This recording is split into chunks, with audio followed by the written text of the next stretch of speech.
My name is Michael Redenburg and I'm an attorney. I represent people in civil rights cases, also known as false arrest cases. You may have a false arrest case if you were arrested and the police did not have probable cause to arrest you. Some of the signs may be if the police stopped you for no reason. This is commonly known as stop and frisk. It's a police tactic that is very controversial, and it predominantly affects young men of color. It's dehumanizing.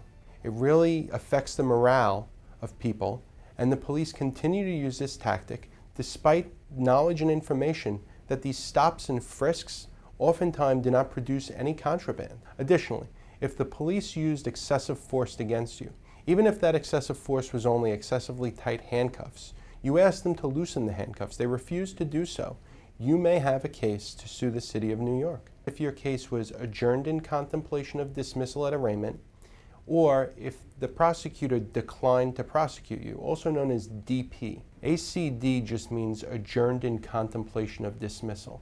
That means that the case will end and be dismissed as long as you don't get rearrested for some set period of time, usually 6 months or a year. The contemplation is you not getting rearrested, adjourned in contemplation of dismissal. DP means decline to prosecute. When that happens, an ADA in the Early Case Assessment Bureau reviews the facts of the case as the police officers put it to them. If they think that the case is so miserably failed that they don't even want to go forward, they will decline to prosecute, DP the case, and you will be let out the side door of central booking and never even see a judge. Another claim that your false arrest lawyer might be able to bring on your behalf is malicious prosecution. If your case continued past arraignment and it was eventually dismissed, you may have the ability to file a malicious prosecution claim, in addition to a false arrest claim. A malicious prosecution claim adds to the value of your false arrest case.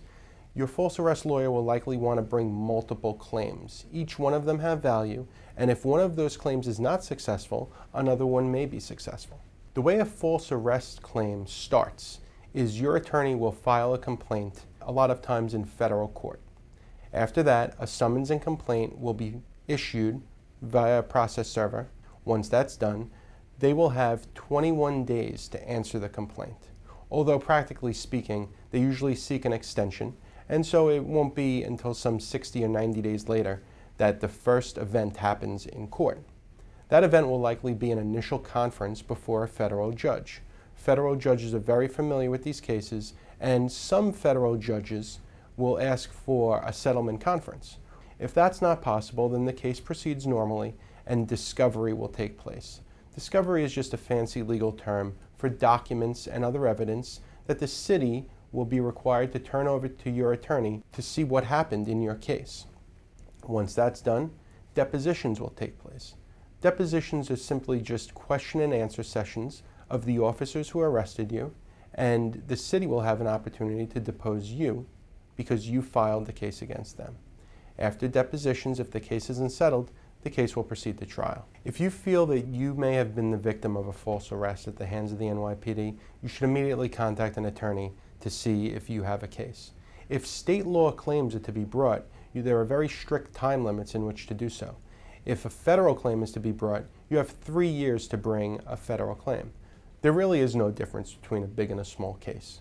To my client, their case is the biggest case. And it's not only about recovering money, it's also about getting your dignity back. A client will get their dignity back when they are successful in court. Money and dignity, that's what a client can expect to receive if they're successful in a false arrest case.